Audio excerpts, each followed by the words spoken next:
You've heard me mention that enhanced efficiency fertilizers, or EEFs, can reduce greenhouse gas emissions, yet they seldom boost yields. But what if we adjusted their usage rates? This approach might make them more economically viable for farmers and more beneficial for the planet. In other news, I'll explore how long-term crop rotations benefit cash crops, the cost-benefit analysis of cover crop rotations, and a contentious issue in organic farming. Should organic growers facing unsolvable problems be permitted to temporarily revert to conventional methods to resolve these issues and subsequently regain their organic certification?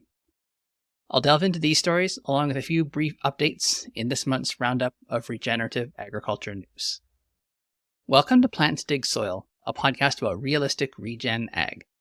I'm your host, Scott Gillespie, and I'm an agronomist from the Western Canadian prairies specializing in climate-smart agriculture.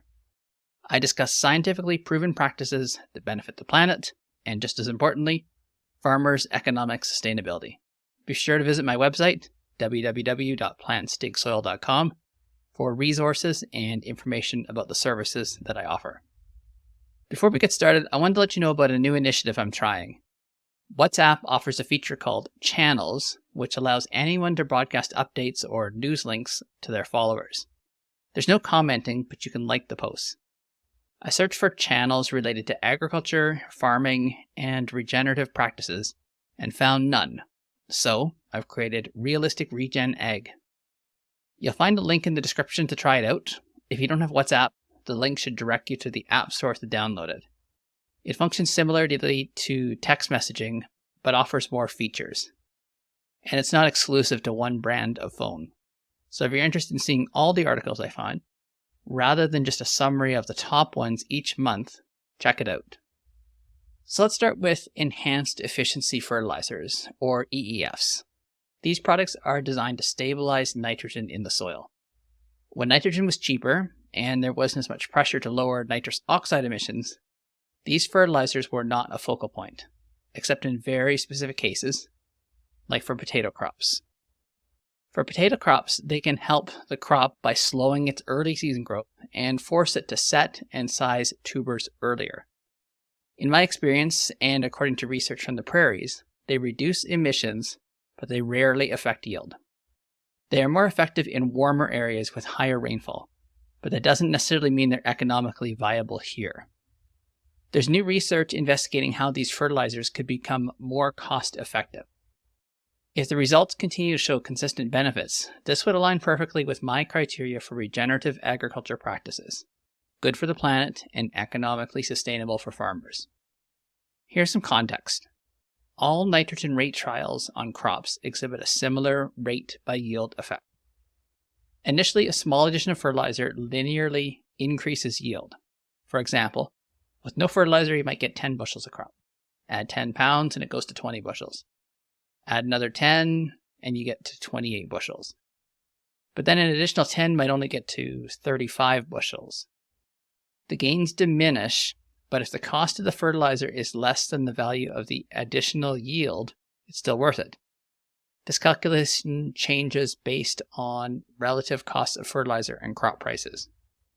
The key point here is that the efficiency of later fertilizer applications, or as you get higher in the fertilizer rate, it takes more fertilizer to produce additional bushels of grain. Most research is focused on using standard rates, but what if we reduce the rate, especially since we're using enhanced efficiency fertilizers? The added cost of the EEFs would be offset by a lower rate, potentially maintaining the same yield. This could be a win-win for both the farmer and the planet. So I'll be following this research closely. Next, I want to revisit two stories that I've touched on before that are back in the news. Long-term research in Ontario shows that the rotation of corn, soybean, and winter wheat is more profitable than just corn and soybean. Corn yields are consistently higher when winter wheat is part of the rotation. This research has been ongoing since my university days, and its continuation over the past 2 decades adds more weight to its findings. Remember that the focus should always be on fundamental agronomy first, and then enhancing the system. I'll also link to an article about crop sequence. This research from the prairies demonstrates how flax is negatively impacted by the preceding canola crops. Canola doesn't utilize mycorrhizal networks, leading them to go dormant. Flax heavily relies on these fungal associations, and there isn't enough time to restore them to benefit the crop fully. It's better to have a year with a crop, like a cereal, that isn't affected by them, but that will help to reactivate the networks. I'm curious if a cover crop after canola might help to restore these networks in time for flax. But so far, I haven't come across any of that research. This leads to the next topic. Research in Ontario shows that cover crops are an economic gain in vegetable systems. This makes sense since vegetables don't return much to the soil, and their planting and harvesting processes can be compacting to the soil. In grain-based systems, the only way cover crops could pay would be through some type of additional payment, either for carbon or ecosystem services. Now, if you're interested in a deeper dive into carbon credits and ecosystem services, I'll link to 2 podcast episodes from Future Ecologies. One of these, which I helped to produce, focuses on carbon credits. The takeaway is that carbon credits are ahead of the science. In the rush to develop a system, the understanding of how things actually work may have been overlooked. Another concept is ecosystem services, which involves assigning a monetary value to the benefits nature provides. It seems promising, but I also have reservations about the science behind it. If you listen to those episodes, please let me know your thoughts by commenting or sending a message through my website, www.plantsdigsoil.com. One of the best indicators of soil health is soil aggregate stability. Last year, I tried a smartphone app designed to measure this, but it wasn't very effective. I'd heard that the Soil Health Institute was investing in improving the app, and they've announced it's ready. I suggest downloading the app now so you can be prepared for the upcoming growing season. You've probably heard me talk about the SCAP program and the available funding for regenerative practices. One such practice is the use of buffer strips.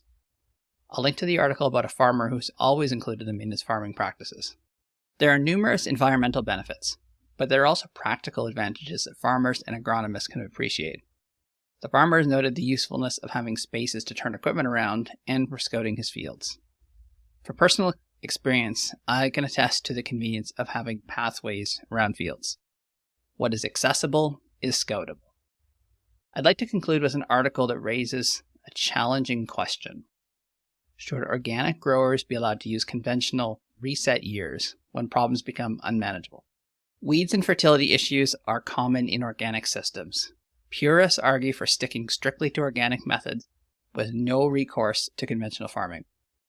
Realists, however, suggest that if we don't allow for this flexibility, farmers might abandon organic farming altogether once they encounter insurmountable problems, ultimately reducing the overall land under organic cultivation.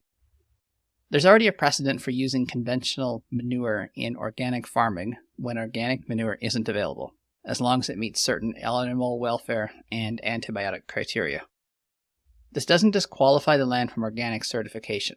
However, using chemicals like Roundup on weeds would. There are exceptions when municipalities mandate control of noxious weeds. But what if a farmer wants to do this intentionally and then reapply for recertification after the transition years? There's a survey link in the article for you to share your opinions.